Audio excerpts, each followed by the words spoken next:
de Machado de Assis, Dom Casmurro, capítulo 109, um filho único. Ezequiel, quando começou o capítulo anterior, não era ainda gerado. Quando acabou, era cristão e católico. Este outro é destinado a fazer chegar o meu Ezequiel aos 5 anos. Um rapagão bonito, com os seus olhos claros, já inquietos, como se quisessem namorar todas as moças da vizinhança, ou quase todas. Agora, se considerares que ele foi único, que nenhum outro veio, certo nem incerto, morto nem vivo, um só e único, imaginarás os cuidados que nos deu, os sonos que nos tirou e que sustos nos meteram as crises dos dentes e outras, a menor febrícula, toda a existência comum das crianças. A tudo acudíamos segundo cumpria e urgia, coisa que não era necessário dizer. Mas há leitores tão obtusos que nada entendem se lhes não relata tudo e o resto. Vamos ao resto. Capítulo 110. Rasgos da infância. O resto come-me ainda muitos capítulos. Há vidas que os têm menos e fazem-se ainda assim completas e acabadas. Aos 5 e 6 anos, Ezequiel não parecia desmentir os meus sonhos da Praia da Glória. Ao contrário, adivinhavam-se nele todas as vocações possíveis, desde vadio até apóstolo. Vadio é aqui posto no bom sentido, no sentido de homem que pensa e cala. Metia-se às vezes consigo e nisto fazia lembrar a mãe, desde pequena. Assim também, agitava-se todo e instava por ir persuadir às vizinhas que os doces que eu lhe trazia eram doces deveras. Não o fazia antes de farto deles, mas também os apóstolos não levam a boa doutrina senão depois de a terem toda no coração.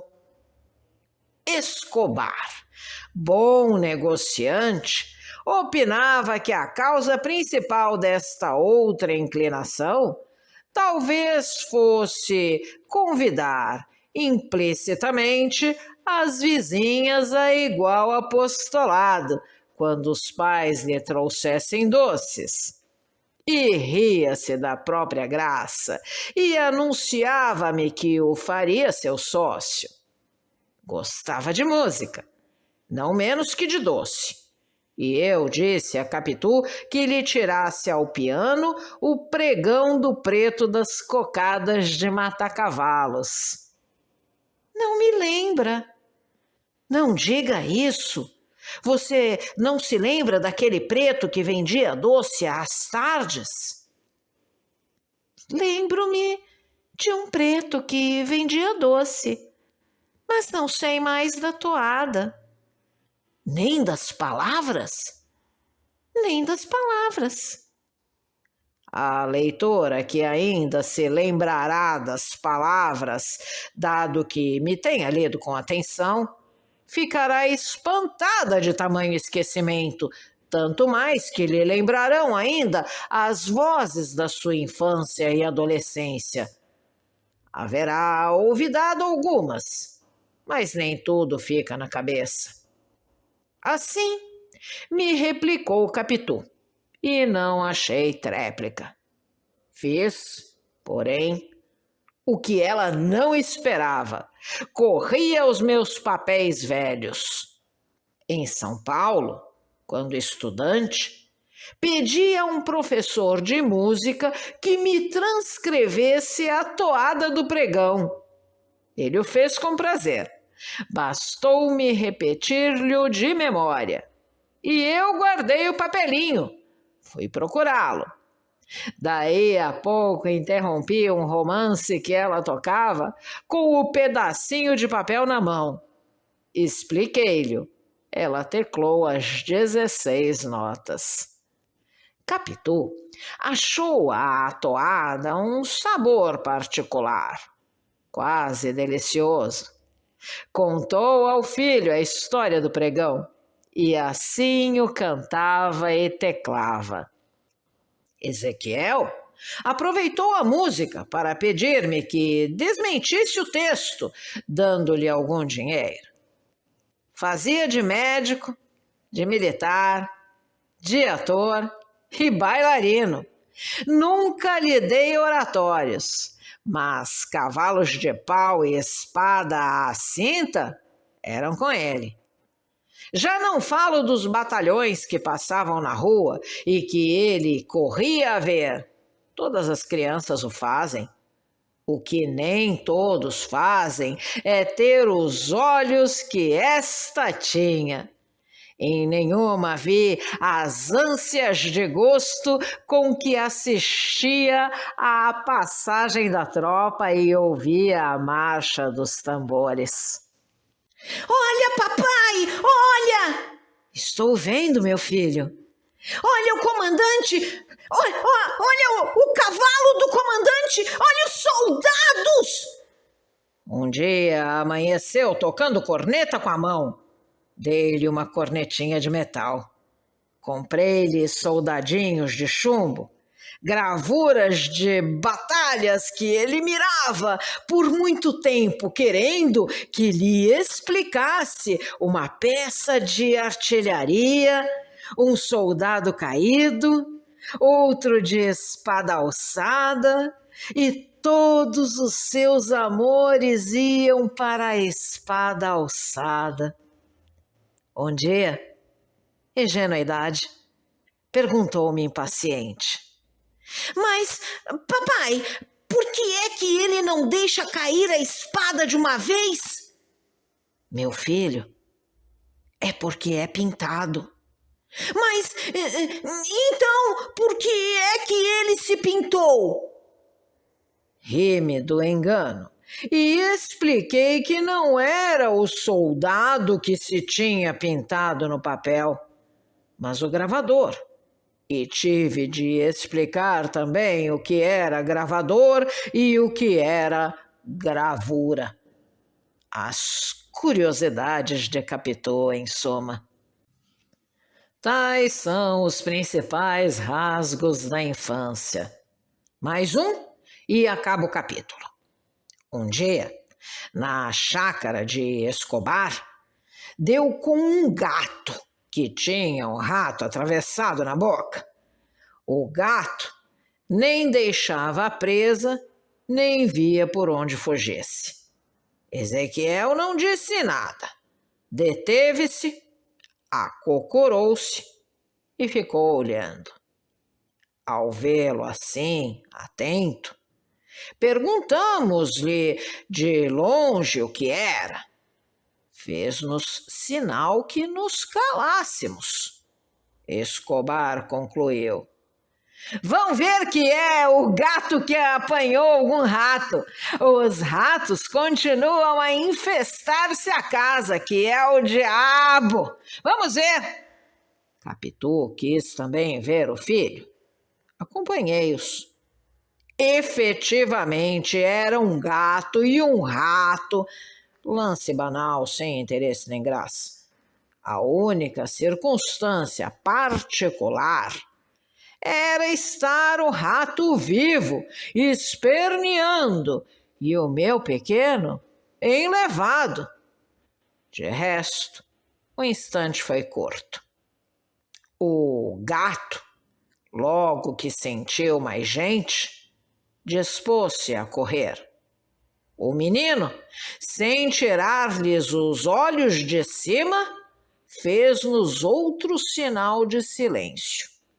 E o silêncio não podia ser maior. Ia dizer religioso, Risquei a palavra, mas aqui a ponho outra vez, não só por significar a totalidade do silêncio, mas também porque havia naquela ação do gato e do rato alguma coisa que prendia com o ritual.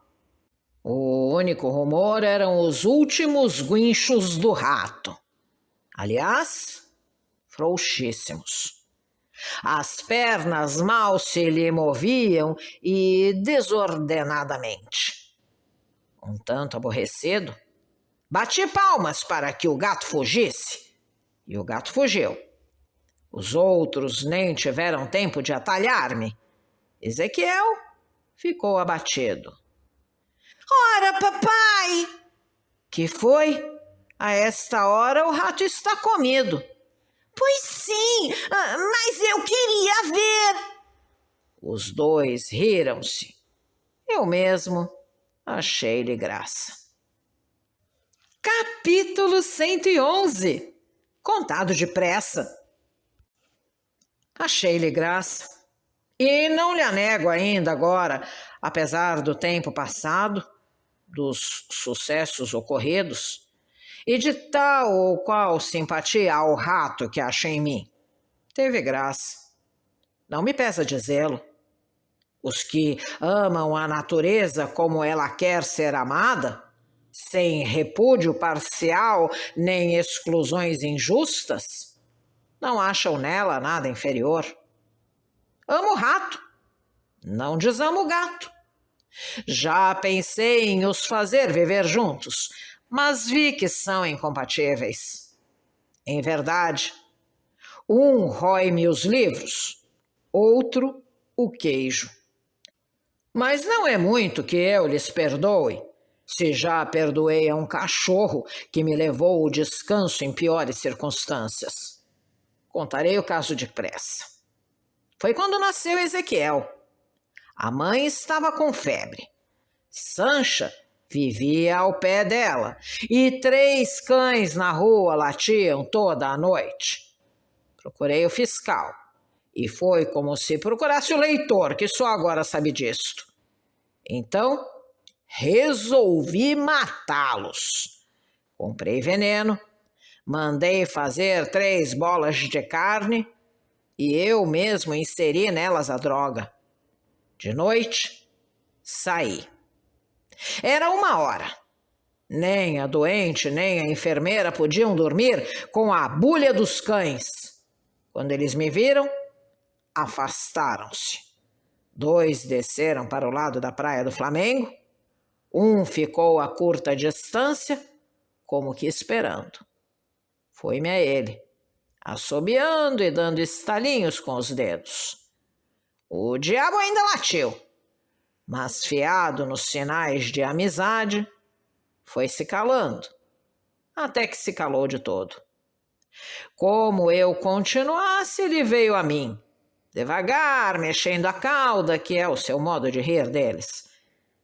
Eu tinha já na mão as bolas envenenadas e ia deitar-lhe uma delas, quando aquele riso especial, carinho, confiança, ou o que quer que seja, me atou à vontade.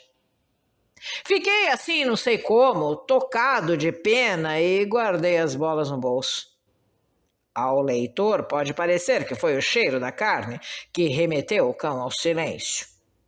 Não digo que não. Eu cuido que ele não me quis atribuir perfídia ao gesto e entregou-se-me. A conclusão é que se livrou. Capítulo 112. As imitações de Ezequiel. Tal não faria Ezequiel. Não comporia bolas envenenadas, suponho, mas não as recusaria também. O que faria, com certeza, era ir atrás dos cães, à pedrada, até onde lhe dessem as pernas. E se tivesse um pau, iria a pau. Capitu morria por aquele batalhador futuro. Não saia nós, que gostamos da paz, disse-me ela um dia. Mas papai, em moço, era assim também. Mamãe é que contava. Sim, não sairá maricas, repliquei. Eu só lhe descubro um defeitozinho. Gosta de imitar os outros. Imitar como? Imitar os gestos, os modos, as atitudes. Imita a prima Justina. Imita José Dias. Já lhe achei até um jeito dos pés de Escobar e dos olhos. Capitu deixou-se estar pensando e olhando para mim. E disse afinal que era preciso emendá-lo. Agora reparava que realmente era veso do filho, mas parecia-lhe que era só imitar por imitar, como sucede a muitas pessoas grandes que tomam as maneiras dos outros. E para que não fosse mais longe, também não vamos mortificá-lo, sempre há tempo de corrigi-lo. Ah, vou ver. Você também não era assim quando se zangava com alguém? Quando me zangava, concordo. Vingança de menino. Sim, mas eu não gosto de imitações em casa. E naquele tempo gostavas de mim? Disse eu, batendo-lhe na face. A resposta de Capitu foi um riso doce de escárnio, um desses risos que não se descrevem e apenas se pintarão. Depois, estirou os braços e atirou-os sobre os ombros, tão cheios de graça que pareciam, velha imagem, um colar de flores. Eu fiz o mesmo aos meus e senti não haver ali um escultor que nos transferisse a atitude a um pedaço de mármore. Só brilharia o artista, é certo. Quando uma pessoa ou um grupo saem bem, ninguém quer saber do modelo, mas da obra, e a obra é que fica. Não importa, nós saberíamos que éramos nós. Se você gostou desse áudio, deixe seu like, compartilhe, deixe também seu comentário e se inscreva no canal, ativando o sininho para ser avisado dos próximos vídeos. Um grande abraço e até a próxima!